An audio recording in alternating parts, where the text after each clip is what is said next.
Olá, pessoal! Nós vamos agora ver mais duas habilidades ainda referente ao primeiro bimestre, tá bom? Então, a gente vai ver as formas de propagação do calor e a relação disso, né, com a manutenção da vida aqui na Terra, tá bom? Então, ó, as habilidades são essas, né?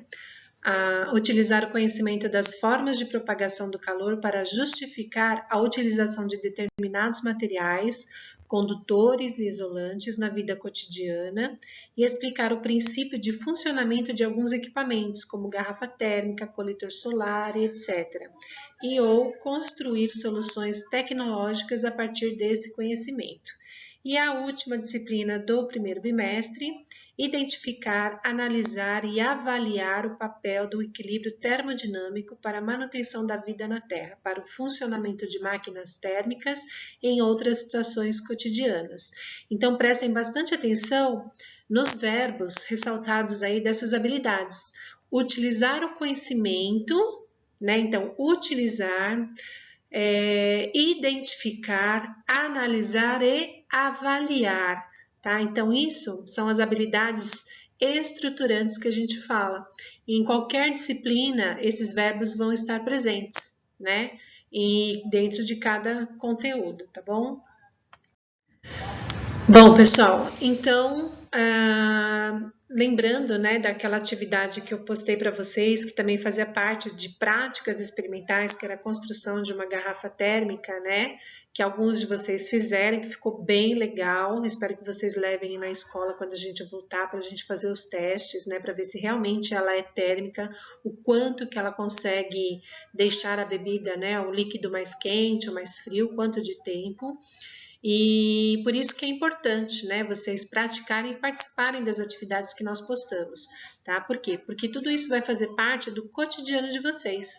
Então, para a gente entender como que funciona uma garrafa térmica, a gente precisa falar de calor, formas de propagação do calor, e ela vai se dar de três formas: através da condução térmica, da convecção térmica e da irradiação térmica. Na condução térmica, a gente fala de um processo lento de transmissão de energia de molécula para molécula, sempre no sentido das temperaturas mais altas para as mais baixas. Isso aqui é importantíssimo vocês gravarem, né? Quando a gente tem a sensação de que você pega algo gelado, que a sua mão ficou gelada, na verdade é você quem está transferindo calor para essa coisa gelada. Por exemplo, um gelo. Se você pegar um gelo, não é um gelo que vai transferir o frio para você, e sim, né, você que vai transferir o calor para o gelo. E aí você tem essa sensação térmica de que é o contrário, tá bom? Então isso se dá por condução. Outro exemplo que eu tenho para vocês, que vocês fizeram lá na atividade, é dos metais. Né? Se você colocar um garfo mexendo numa panela, ou uma colher, né, de metal mexendo numa panela, e você deixar ela descansando na panela enquanto a panela está no fogo. Quando você for pegar esse garfo, essa colher, você vai queimar a mão. Por quê? Porque houve uma condução térmica, né, da quentura do fogo na panela e, consequentemente, da panela para o talher e do talher para sua mão. Tudo bem? Na convecção térmica, as partes diferentemente aquecidas de um fluido movimentam-se no seu interior, devido às diferenças de densidades das porções quente e fria do fluido. Tanto a convecção como a condução não podem ocorrer no vácuo, pois elas necessitam de um meio material para que sejam propagadas, para que elas possam ocorrer. Né? Então, se a gente pensar lá na garrafinha térmica, né, que caiu lá na atividade anterior, e se vocês pediram aí para os pais de vocês mostrarem essa garrafa, entre a parte espelhada e a parte de plástico existe um espaço, que é o vácuo, né? Justamente para não entrar em contato, né, o calor aí que vai ficar restrito à parte espelhada, né, para ela não se perder aí por condução, né, na garrafa plástica. Tá bom? E outro exemplo também que a gente viu lá, que eu falei para vocês, é da panela. Se eu coloco uma panela de água para ferver, eu observo o quê? Que a quentura da panela, ela aquece primeiro o líquido que está no fundo. E aí, a hora que ele aquece, esse líquido quente sobe, porque ele se torna menos denso, e a superfície é um pouco mais densa, ela vai afundar. Por isso que ela fica borbulhando, né? A gente consegue perceber isso daí. E a irradiação é a propagação de energia através de ondas eletromagnéticas. Quando a energia dessas ondas é absorvida por um corpo, ela intensifica-se a agitação de suas moléculas, acarretando aumento de temperatura. Esse tipo de propagação energética pode ocorrer no vácuo, então ela não precisa de um meio material para ser propagado, né? Então ela não precisa de uma matéria, ela simplesmente acontece. Se a gente pensar, por exemplo, no Sol, né? A gente não percebe, não tem aquela sensação quentinha do sol, né? Então ela chegou até nós, atravessou o espaço que não tem ar nenhum, né? E chegou na nossa atmosfera e está aquecendo aí o nosso planeta e a vida, né? E todas as coisas aí do nosso planeta, tá? Ao lado eu coloquei aí 3 imagens para vocês do que seria, né, a convecção, a condução e a irradiação. Observem com bastante atenção. Aqui detalhando um pouquinho mais, né, o exemplo de condução térmica. A gente sabe que os metais são os materiais que são mais eficientes em transmitir energia por condução. Eles também são chamados de bons condutores ou simplesmente condutores térmicos, né? Ou seja, eles aquecem rapidamente. Bom, há materiais em que a condução ocorre de modo pouco intenso, sendo denominados maus condutores térmicos ou ainda isolantes térmicos, né? Estão nesse caso, por exemplo, os líquidos e os gases em geral, o isopor, a madeira, o feltro e a cortiça. Esses materiais têm larga aplicação prática sempre que se deseja isolamento térmico, você quer isolar a temperatura naquele local, então você vai utilizar esses materiais. Assim, cabos de panela são de madeira ou de plástico, geladeiras portáteis são de isopor, calorímetros são isolados com placas de cortiça, entre outros. Então, eu coloquei aí, ó, 3 imagens.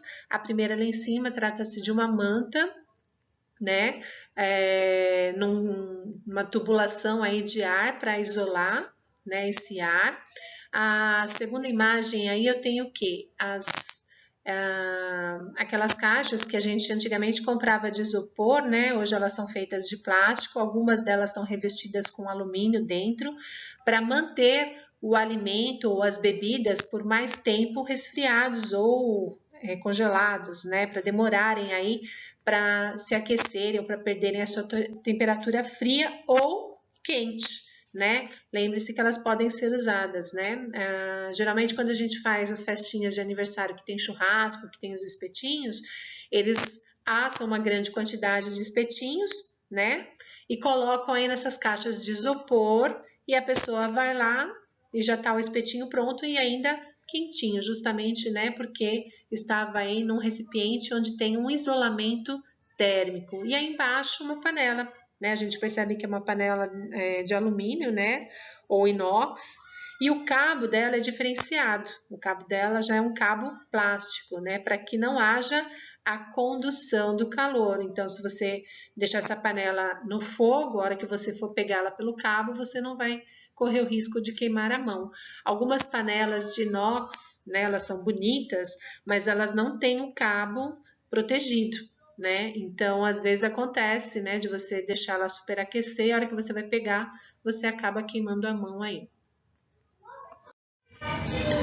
Então, aqui na convecção, né, o que vem a ser a convecção? A gente percebe que ela ocorre quando um fluido é um líquido, né, ele é aquecido por sua parte inferior, que está mais próxima da chama, e esta região se torna mais quente, menos densa, e o fluido sobe.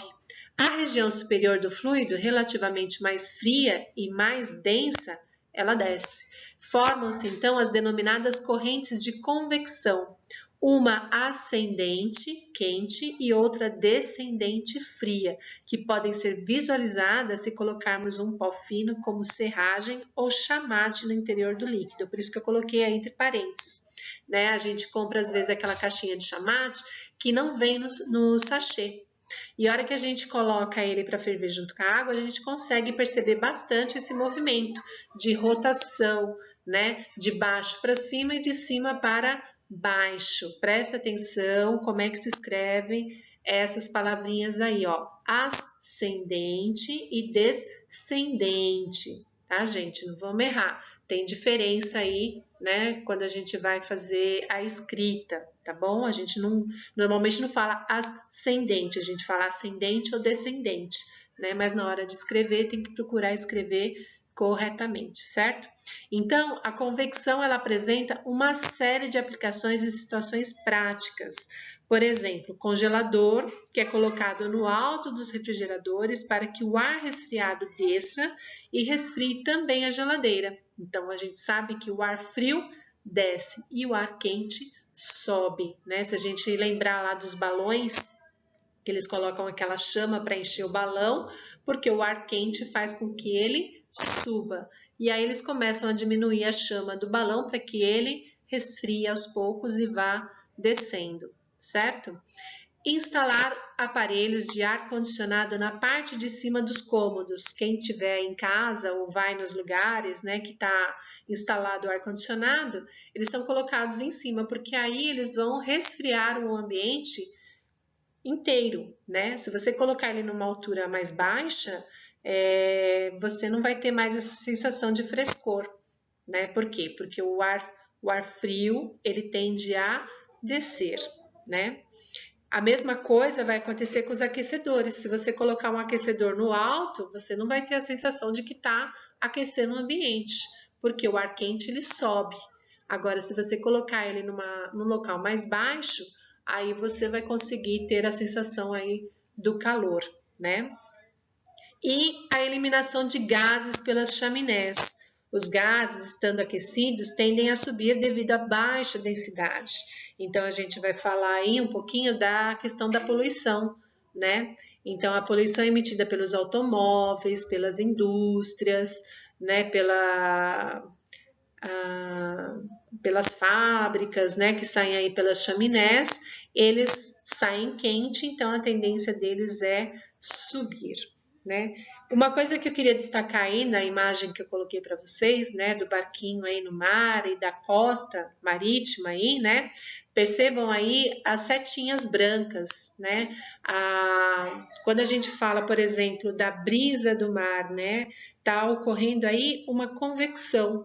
Durante o dia, a areia ela fica mais quente. E porque ela tem um calor específico, menor do que o calor específico da água, né? O que acontece? Ela esquenta mais rápido do que a água.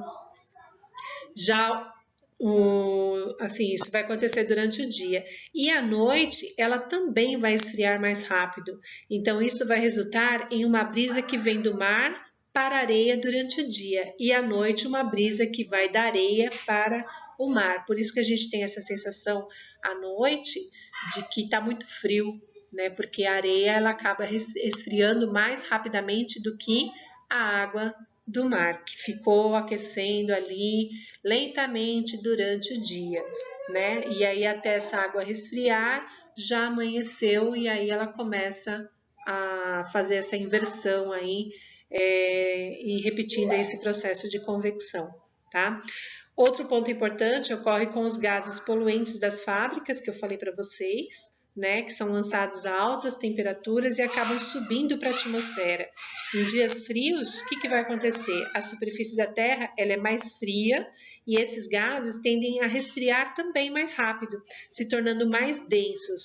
E vai ocorrer aí o que a gente chama de inversão térmica, lembrando lá em geografia, né, contextualizando um pouquinho aí com geografia. E aí vai trazer os problemas respiratórios, né? Então, quando chega essa época de final de julho, agosto, que a gente tem um período de estiagem bastante longo, né, sem chuva, e aí as pessoas que têm problemas de rinite, problema de asma, a garganta mais seca, por quê? Porque a poluição acaba ficando retida, né, ela acaba ficando mais densa, né, e mais próximo da superfície, dificultando. Por isso também que foi criado aí o rodízio dos carros, né? Por isso que a gente tem os rodízios dos carros aí, para minimizar a poluição, os poluentes lançados aí na atmosfera. E a gente sabe que esses poluentes aí vão causar aí o que a gente chama de efeito estufa, né? Mas aí a gente vai falar um pouquinho mais aí na frente, tá ok? Bom, então aqui na irradiação, que é a irradiação térmica, corpos a qualquer temperatura possuem a propriedade de emitir ondas eletromagnéticas ou radiação. Isso é chamado de radiação térmica. As características dessa radiação dependem da temperatura que o corpo se encontra, verificando-se que quanto maior a temperatura, maior a frequência e maior a intensidade de energia irradiada. Então, quando a gente fala em temperatura, né, é tudo mais aqui, ó, maior temperatura, maior frequência, maior intensidade da energia emitida por esse corpo. As ondas eletromagnéticas, elas podem se apresentar sobre diversas formas. A luz visível, que é a luz branca do Sol, os raios-x, raios ultravioleta, raios infravermelhos, entre outros. Dessas, as que apresentam efeitos térmicos mais acentuados para o corpo humano são os raios infravermelhos, aqueles do Sol.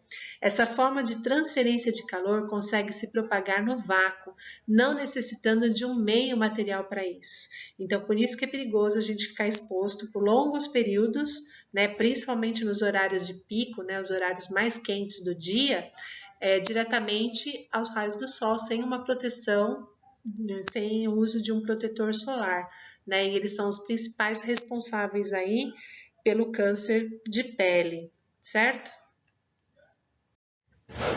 Então, nós vimos aí, né, sobre a forma de propagação do calor por condução, convecção e irradiação térmica.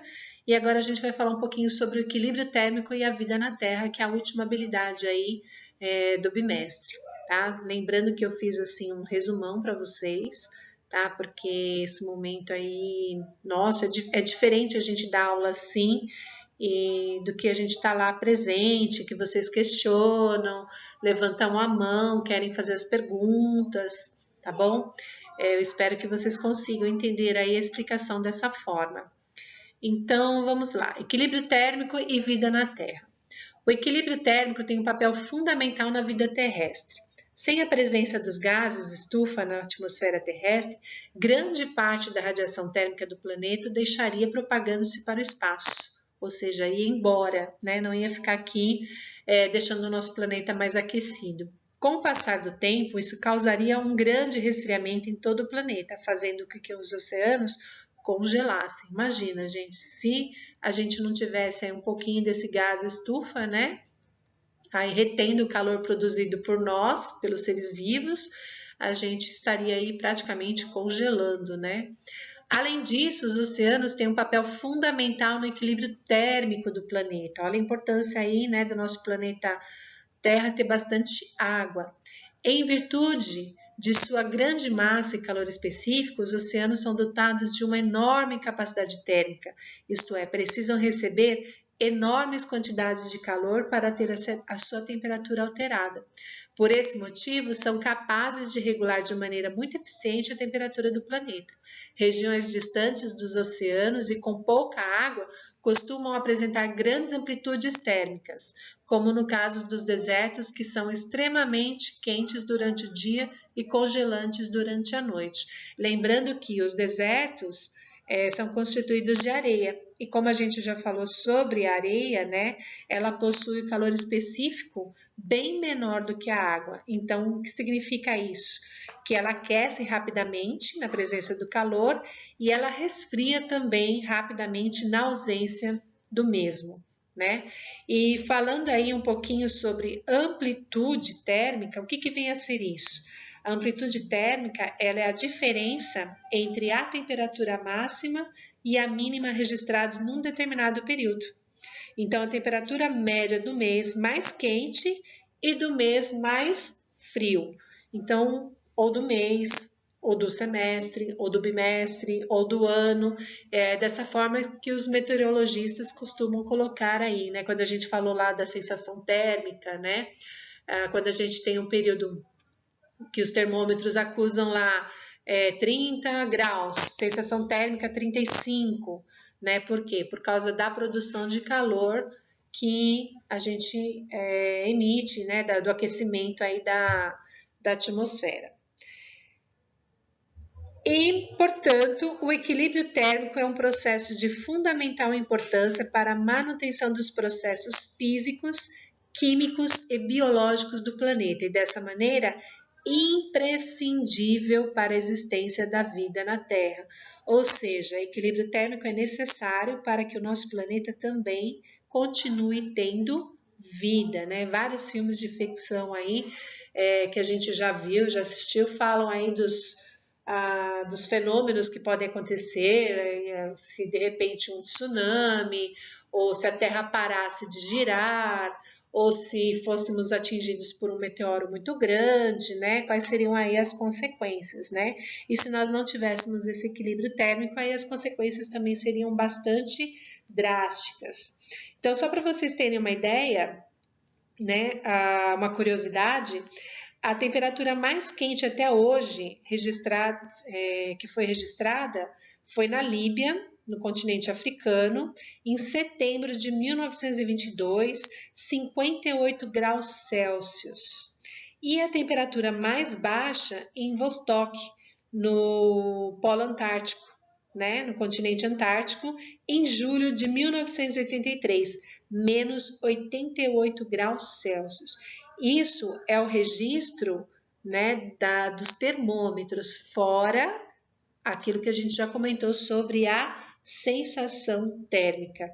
E se nós não tivéssemos esse efeito estufa, esses gases estufa aí, mantendo as regiões aquecidas em determinadas épocas do ano, né? Que nem o nosso verão é muito mais quente, o inverno um pouco mais frio, mas a gente ainda tem essa variação. A nossa temperatura média do planeta seria em torno de menos 18 graus Celsius. Já imaginaram o quanto que é frio isso? Eu não quero nem pensar. Bom, pessoal, espero que vocês tenham gostado, né? Se vocês tiverem alguma dúvida, me escreve lá no Classroom, que eu vou responder a todos vocês. Estou pensando em montar aí uma listinha com os meus tutorados para ajudá-los nas atividades de outras disciplinas também que tiverem dificuldade. E levem bastante a sério, né, o desenvolvimento aí das atividades, gente, porque esse ano, como vocês já estão vendo, é um ano totalmente diferente, né, que a gente fala atípico. Então, procurem se empenhar, façam com capricho, respondam somente aquilo que está sendo perguntado, leiam toda a atividade antes de fazerem as anotações, antes de fazerem as respostas, né? Durante a apresentação de slides, aí o ideal é que vocês estivessem anotando os pontos principais no caderno de vocês, que nem eu faço com vocês na sala de aula, tá bom? Então, façam com bastante capricho. Tem 3 exercícios aqui, vocês vão somente colocar as respostas, não há necessidade de vocês escreverem as perguntas, mesmo porque ela está lá no livro didático, eu extraí 3 só para vocês fazerem, né? Na terceira aí vocês vão justificar o porquê que é falso, o porquê que é verdadeiro, tá bom? E qualquer dúvida aí vocês podem me chamar, tá bom? Beijos a todos vocês e muitas saudades.